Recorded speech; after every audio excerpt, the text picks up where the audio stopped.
for the operational and investigative side of the investigation into Kiely Rodney, I'd first like to introduce Placer County Sheriff's Detective Sergeant Scott Alford. First of all, thank you everybody for coming out. This is an amazing community. We appreciate the support for the family. We appreciate everybody's concern. Just to let you know, from the investigation side, on the missing persons investigation, we are working with local, state, and federal agencies. We're using every tactic we can to try to get any information that might help further our investigation. In any tip that comes in, we're taking all the tips from the tip line from any means, whether it's emailed, called in, through the conversations with kids that we met with here at the community center. Those are all being chronologically put into our tip spreadsheet, and we're addressing those, prioritizing them, and we're taking a look at every single one. So no, we don't. If you think you have information and you don't know if it's relevant, we want it. We want any information because we'll follow up on any and every lead that we can. Obviously, we have to prioritize them so that we can focus our resources. And so those who had firsthand contact with Kiely, who interacted with her near the time that she was last seen, those take priority. But we're looking at, video that people are sending in, anything. We're looking at timestamps so we can create the best timeline possible, take all that information, and we're committing all the resources we can to follow up. Now that we have federal resources, are we able to do anything more with her cell phone and find where it came after the party? Are those resources helping?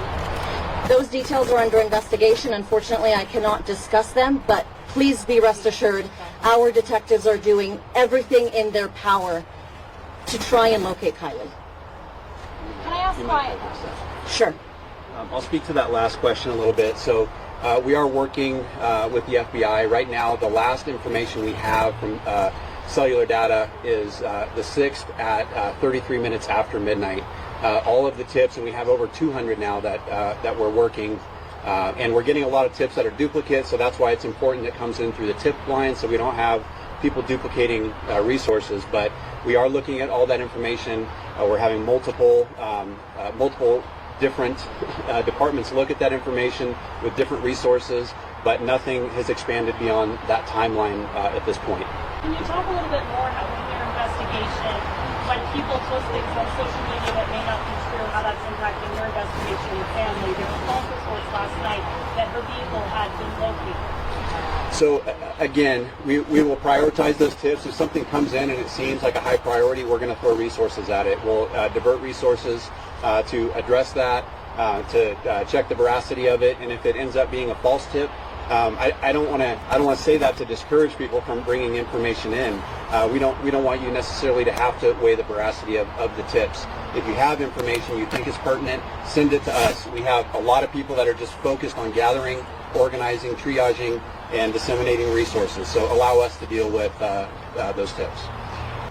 We've been out to the campsite a few times, and the campers said that they saw you guys yesterday morning, today, earlier in the morning. What areas are you guys concentrating on today?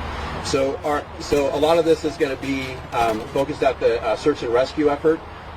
This is a multifaceted investigation, but so we are working in conjunction with them. But we do also have detectives working with search and rescue. Obviously, the last location known, our search expands from there. And then if we get a tip about another location, we will divert resources and work that to exhaustion. But primarily, we're looking at the last known location.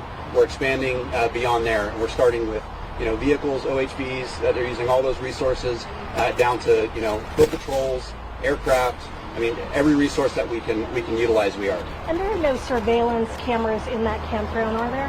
No, and we are accepting video from people who are involved. So that's coming into a single source, so that team can evaluate it, look through the video, surveillance video from other areas. We did actually have some surveillance video from the store at 6 o'clock the day before that showed Kiely, and so we have that information. But again, it doesn't expand our timeline. It doesn't really tell us anything that we didn't know, but still, it's great. It confirms a timeline that we already have. Can I ask if there's an Amber Alert going out?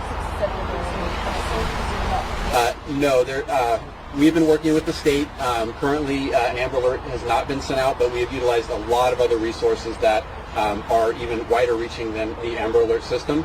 And so we're working with multiple agencies. We've sent bulletins out to local law enforcement agencies, nationwide resources, and if the criteria is met, if we get a tip that points us in that direction, that will meet that criteria, we're going to continue to work with the state. If that becomes appropriate, then we will utilize that resource as well.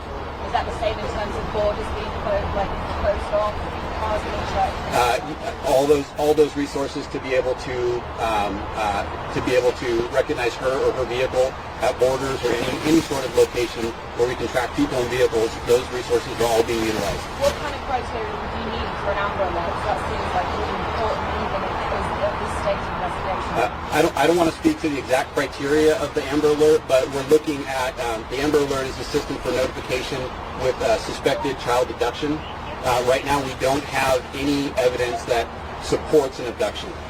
Like you said, we're not ruling anything out, and that's why we're kind of pulling out all the stops. If this was a hiker and they were known to be in an area, that would be a search and rescue effort because we're searching a very specific area. Because we don't know, we just have that timeline, we're considering everything. So you're not officially saying that this is an approach? No, but we're not ruling that or any other. We have the same fears and concerns that any of the members of the community and the family have, so we won't rule any possibility out. So at this point, are you still investigating this as an abduction? Is that terminology correct? No, it doesn't. The terminology is that we're just investigating this. This is a missing persons case. This is a search and rescue effort. We are investigating using every resource under the umbrella of resources that we have access to. So what we title it is kind of irrelevant. We're doing everything we can. You have hundreds of teenagers here right now who may be nervous to go talk to someone like you because of the drinking and partying and having fun. Hearing from you, what is your message for the crowd for someone who knows something? There's a fear about their future, getting into college, things like that. What's your message? So when we spoke to a large group of the kids here at the community center, we made it clear we are not investigating their conduct that night. Okay, if you want to report anonymously, if you heard information from a friend and that friend doesn't want to come forward, please come forward on behalf of your friend and tell us that information. So we are not investigating you. We are partnering with you to receive any information to help find Kiely. Thank you. Troy Sander, Placer Sheriff. We're all here for one reason, and we appreciate the community support. We care. Many of us are parents. We're involved. We're committed, and we will stay committed. I want to reiterate our relationship with Nevada County Sheriff's Office, the FBI. We really appreciate their help. They've come in to help us streamline this process, make it more efficient, make sure we're doing the right things based on best practices. So thank you very much to them. I'd also like to thank the California Highway Patrol for allowing us to house our operations center here, for one, to be close to the Truckee community, more importantly, to be close to the family.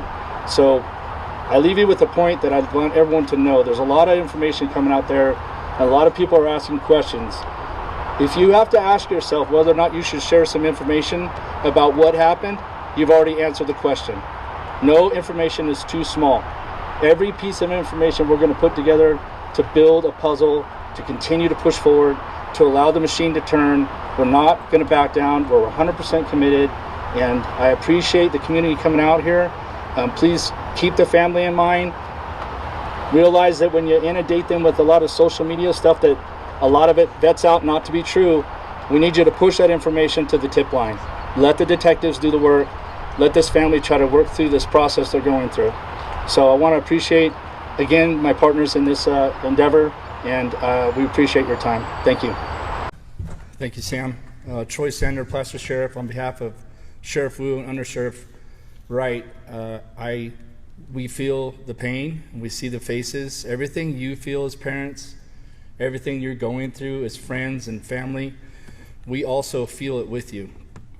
We have one mission, we have one team, and we have one cause. And we're not gonna stop. We're gonna keep going forward. We have a great working relationship with our partners, Truckee PD, CHP, FBI, Nevada County Sheriff's Office. I couldn't ask for a better group of people. We were gonna keep the pedal to the metal.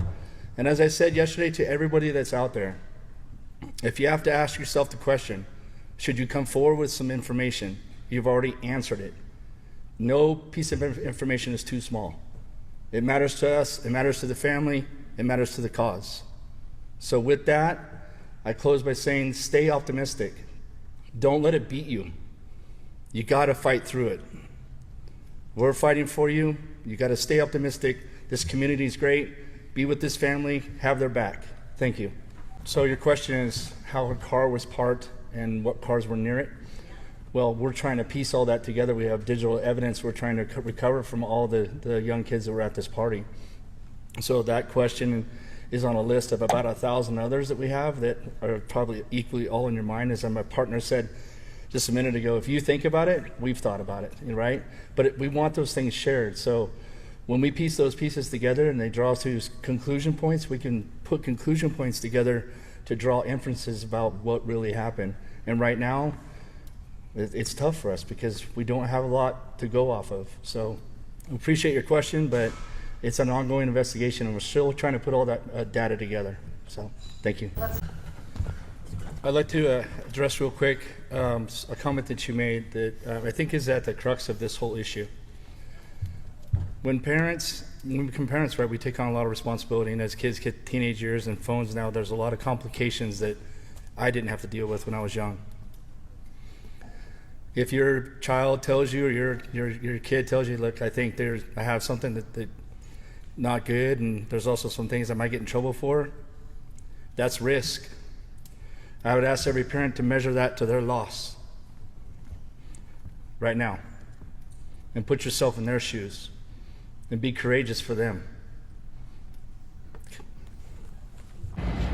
May I ask, have you been able to determine a cause of death, and will there be a toxicology report conducted?